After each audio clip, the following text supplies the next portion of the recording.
Hello, सुप्रभात बच्चों। कैसे हो आप सभी। मैं Shrimati Geeta Saini, MN international school Malakheda, कक्षा 10 की संस्कृत की पाठशाला में बच्चों आप सभी का स्वागत है। हमारी संस्कृत की पाठशाला में आपकी संस्कृत की पाठ्य पुस्तक से उसी के चतुर्थ अध्याय चौथा पाठ शिशु लालनम चल रहा था, जिसमें आपको एक भाग तो कल पिछले वीडियो में आपको बता दिया था, जिसमें आपने देखा था शिशु लालना माने होता है बच्चे को प्यार करना, दुलार करना। और इस पाठ में हमें बताया गया था कि इसमें क्या है, राम और लव कुश की वार्तालाप को यानी बातचीत को इसमें दिखाया गया है।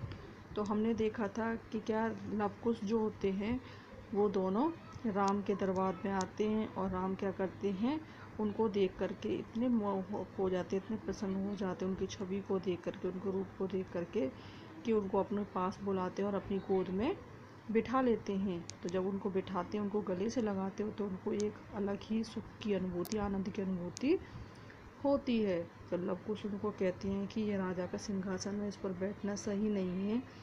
तो कह रहे हैं कि वो अगर बिना चरित्र के लोग के अगर उनके अंदर कोई भी किसी तरह की गलत भावना नहीं हो तो उसमें बैठना गलत नहीं होता है। और फिर वो क्या कह रहे हैं, तुम तो सिंहासन पर नहीं गोद में बैठे हो, तो गोद में बिठा लेते हैं। फिर क्या होता है, इस तरह से उनमें बातचीत होती रहती है। तो फिर राम उनसे उनके परिचय के बारे में, उनके सौंदर्य को देख करके पूछते हैं कि ये किस वंश से हैं, कि इनका वंश का नाम क्या है, इनके गुरु का नाम क्या है, इनका खुद का नाम क्या है। तो इस तरह से वो क्या करते हैं, उनसे उनके बारे में पूछते हैं। और लव और कुश क्या कहते हैं, बारी बारी से उनके प्रश्नों का जवाब देते जाते हैं। तो कल हमने पढ़ा था, यहाँ तक पढ़ा था कि राम कह रहे हैं, अहो उदात्तम समुद्रचार्य, यानी तुम्हारा जो सदाचार है, जो उत्तर देने का जो तरीका है वो बहुत ही अच्छा है। तुम्हारे गुरु का क्या नाम है, यानी ये चीज़ किससे आती है, शिक्षा से आती है। और वो लोग कह रहे हैं कि इसके गुरु का क्या नाम है, जिन्होंने इतनी अच्छी इनको शिक्षा दी है, तुम्हारे गुरु का क्या नाम है। तो चलिए अब आगे देखते हैं वो क्या जवाब देते हैं। तो लव कहते हैं, ननुए भगवान वाल्मीकि है, निश्चय ही भगवान वाल्मीकि, यानी हमारे जो गुरु का नाम है वो क्या है, वाल्मीकि है। राम केन संबंधेन, यानी वाल्मीकि किस संबंध से है। भाई वाल्मीकि तो किसके थे, सूर्यवंश के थे, उनको जानते थे। वो कह रहे कि तुम्हारे वो गुरु किस संबंध से हैं। तो लव बोले उपनयनोपदेशेन, यानी उपनयन और जनेऊ के द्वारा। उपनयन कहते हैं बच्चों जो सिर के बाल उतरते हैं ना, उसको कहते हैं। तो उपनयन उपदेश के द्वारा। राम कह रहे हैं, अहम अत्र भवतौ जनकम नामतौ, अहम माने मैं, अत्र माने यहाँ, भवतौ माने आपके, मैं यहाँ आपके, जनक यानी पिता का नाम वेदितुम इच्छामि, जानना चाहता हूँ। मैं यहाँ आपके पिता का नाम जानना चाहता हूँ। लव कहते हैं, ने ही जानाम्यम नाम देयम, यानी मैं उनका नाम नहीं जानता हूँ।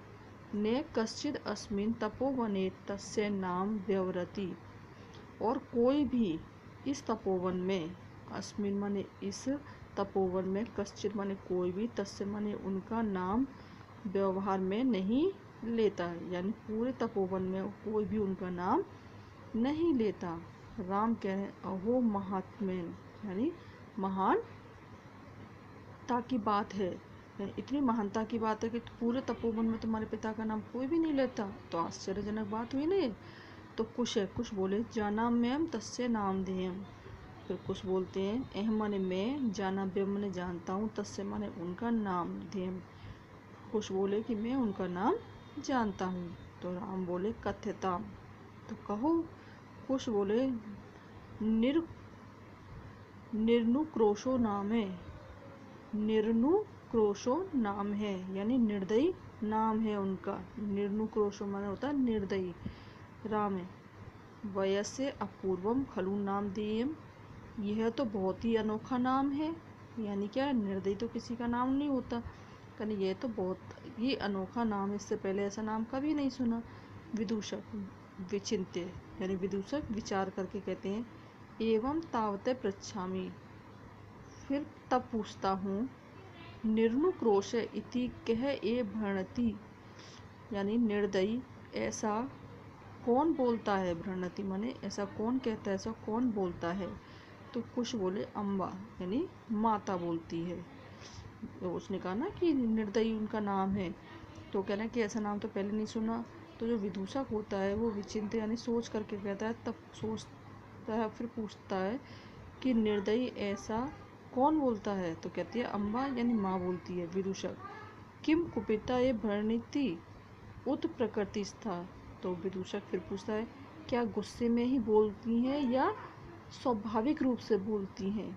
भाई एक तो ये होता है कि भाई गुस्से में बोल दिया कि निर्दयी है, और या प्रकृति स्थिता यानी स्वाभाविक रूप से या स्वाभाविक रूप जैसे अपन नाम लेते हैं या उसी तरह से बोलती हैं।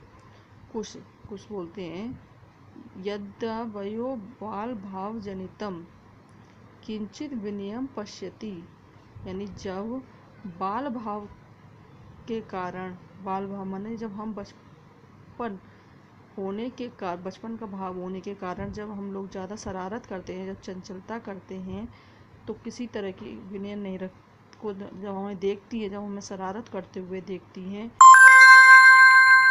यदा एवं अधिक्षिपम तब ही, तदा माने तब एवं माने ही, जब हमें डांटती हुई कहती हैं, निर्नुक्रोशस्य पुत्रो, निर्दयी के पुत्रो माँ चापलमिति, चंचलता मत करो। यानी बाल भाव के कारण जब हमें शरारत करते हुए जब हमको देखती हैं, तो विनय पूर्वक जब हमको देखती हैं तो कहती हैं, इस प्रकार से कहती है, निर्दयी के पुत्रो चंचलता मत करो, यानी शरारत मत करो। विदूषक, एत्योरधिपितुर्निर्कुशो इति नामधेयम्, यह यदि पिता निर्दयी नाम है, एत्यो जननी तेवामपि निर्वासिता, तो उन्होंने क्या है, आपकी माता को निकाला है। निर्वासित कहते हैं निकाला है। एतेन वचनेन दारको निवर्तिसति, इन वचन के द्वारा आपकी माता क्या है, दुखी प्रतीत होती है, यानी वो उनके द्वारा बहुत ज़्यादा सताई हुई है। राम कह रहे हैं स्वगतम, स्वगतम कहते हैं अपने आप से, राम अपने आप से ही कहते हैं। धिक माँ में भूतम, यानी मुझ भी धिक्कार है। सा तपस्विनी, वह तपस्विनी, मत कृतेन अपराधेन, मेरे द्वारा किए हुए अपराध से, मत माने मेरे, कृत्य माने किए हुए अपराध से, स्वपत्य में यानी अपने पति में, मृत्यु गर्भ रक्षिते निर्वसति, यानी अपने गर्भ में संरक्षित पुत्रों के लिए इस प्रकार से बोलती है। यानी मुझे धिक्कार है, वह तपस्विनी मेरे द्वारा किए हुए अपराध से अपनी पति के लिए, अपने गर्भ में रक्षित पुत्रों के लिए इस प्रकार से बोलती है। श बाष्म अवलोकयन्ति, यानी उनकी आँखों में क्या आ जाते हैं, आंसू आ जाते हैं। राम हैं, अति दीर्घ प्रवासो अयम दारुणश्च, यह तो बहुत गहरा प्रवास दुख का कारण है, यह तो बहुत लंबा दुख का कारण है। विदूषकम अवलोक्य, विदूषक को देख करके, जनान्तिकम यानी जानने के लिए, कौतूहलेन दृष्टो मातर्मन्यो नामित वेदितुम इच्छामि, विदूषक की तरफ देखकर जानने की इच्छा करते हुए, कौतूहल की दृष्टि से देख करके इनकी माता का क्या नाम है यह जानना चाहता हूँ। यानी उन्होंने पिता का नाम तो बता दिया, सब बता दिया। अब उनको क्या हुआ कि राम ने भी क्या सीता के साथ वही किया था, तो वो ये सोच रहे हैं कि ऐसे इनकी माता कौन है जो अपने पुत्रों से इस प्रकार अपने पति के लिए बोल रही है, तो उसका नाम जानना चाहते हैं। न युक्तम स्त्रीगतम योक्तुम, लेकिन विशेषतः तपोवने, तत्व को अत्र अभ्युपाय, वो कह रहे हैं न युक्तम स्त्री, उनकी माता का नाम जानना चाहते हैं, लेकिन स्त्री के बारे में जानना और विशेषतः जो तपोवन में रहती है, यानी किसी भी स्त्री के बारे में इस तरह की जानकारी प्राप्त करना क्या है, न्यायोचित है यानी गलत है। तो कह रहे हैं तब कोई और दूसरा उपाय है क्या, यानी जिसके द्वारा इनकी माता का नाम पता चल सके कि इनकी माता का क्या नाम है। तो क्या राम को क्या अंदर ही अंदर बेचैनी हो रही थी कि ये अपने आप को सूर्यवंशी भी बता रहे हैं, अपने गुरु का नाम वाल्मीकि भी बता रहे हैं, और ये तपोवन में भी रहते हैं। और उनको देख करके उनको क्या हो, एक अलग ही अनुभूति हो रही थी, जैसे एक पिता को अपने पुत्रों से मिलने पर, गले लगाने पर जो अनुभूति होती है, वही उनको राम को भी हो रही थी। तो उनके अंदर ये बेचैनी जिज्ञासा थी जानने के लिए। तो क्या पिता का नाम तो उनको पता नहीं था। तो वो कह रहे हैं कि अब मैं इनकी माता का नाम जानना चाहता हूँ, लेकिन स्त्री के बारे में किसी भी प्रकार की जानकारी प्राप्त करना, उसके बारे में जानना युक्त नहीं है, सही नहीं है, और वो भी तपोवन में रहने वाली स्त्री के लिए तो बिल्कुल ही नहीं। तो कह रहे हैं ततः को अत्र उपाय, कि कोई दूसरा और उपाय है उसके बारे में पता करने का। तो आज के लिए इतना ही। अब अगला हम अगले वीडियो में देखेंगे। धन्यवाद।